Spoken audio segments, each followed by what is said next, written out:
आज हम बाल विकास एवं सीखना के अंतर्गत अनुक्रिया उद्दीपन का सिद्धांत पढ़ेंगे।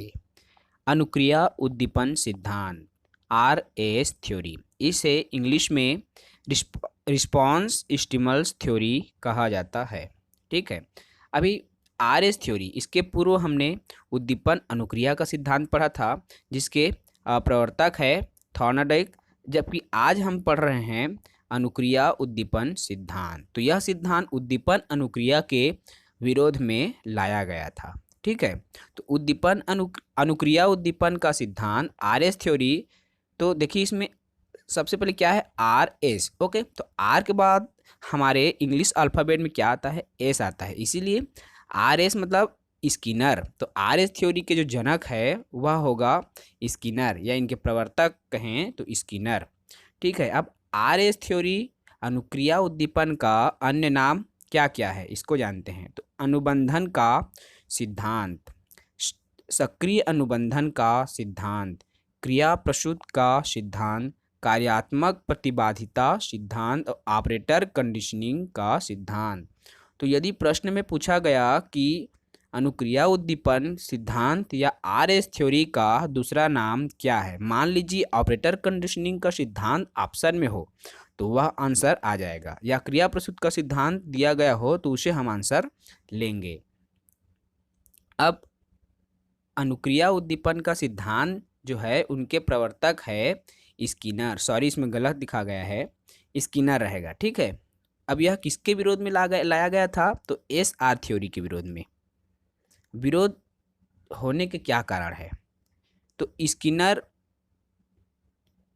का कहना था कि उद्दीपन की अपेक्षा अनुक्रिया महत्वपूर्ण होती है।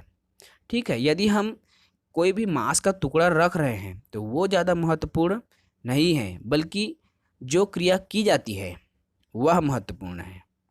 ऐसा जो है स्किनर का कहना है। चूंकि अनुक्रिया करने से पुनर्बलन की प्राप्ति होती है, इसीलिए उन्होंने इन्हें पुनर्बलन कहा। अब इस स्किनर ने प्रयोग दो जानवरों पर किया था। ठीक है, दो जीव जंतु पर किया। तो पहला चूहे पर किया और दूसरा कबूतर पर किया था। तो SR थ्योरी, सॉरी उद्दीपन अनुक्रिया उद्दीपन सिद्धांत RS थ्योरी। तो RS थ्योरी का प्रयोग दो जानवरों पर किया, चूहे पर और कबूतर पर। जब उन्होंने चूहे पर किया तो पुनर्बलन का सिद्धांत दिया, और यह पुनर्बलन का सिद्धांत कब दिया गया, 1938 में।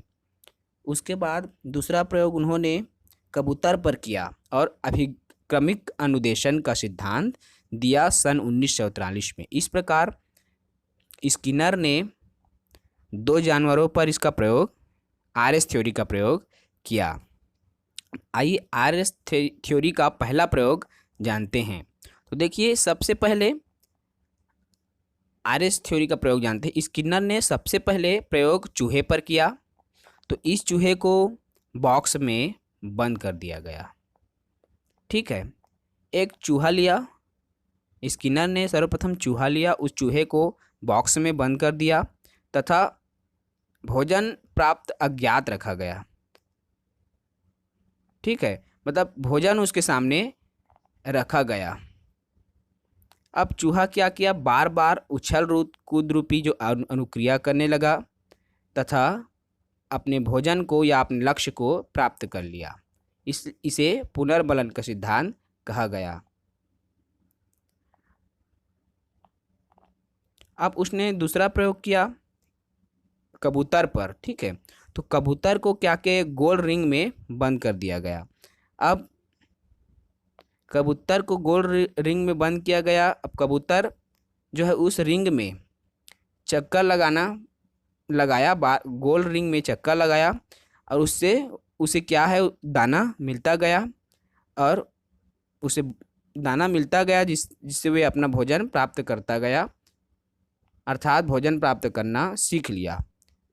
इस प्रकार अभिक्रमिक अभिक्रिया सिद्धांत की रचना हुई। ये अभिक्रमिक अनुदेशन क्या है, तो इसमें मैंने नोट करके लिख दिया है कि बिना शिक्षक के सीखना।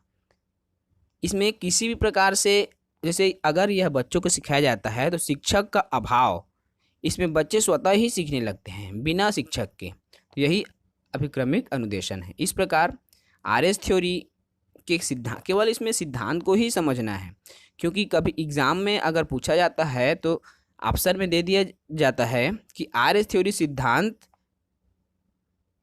जैसे ऑपरेटर कंडीशनिंग का सिद्धांत आर ए सिद्धांत के अंतर्गत आता है। आपका ऑप्शन में दे दिया रहेगा कि ऑपरेटर कंडीशनिंग का सिद्धांत,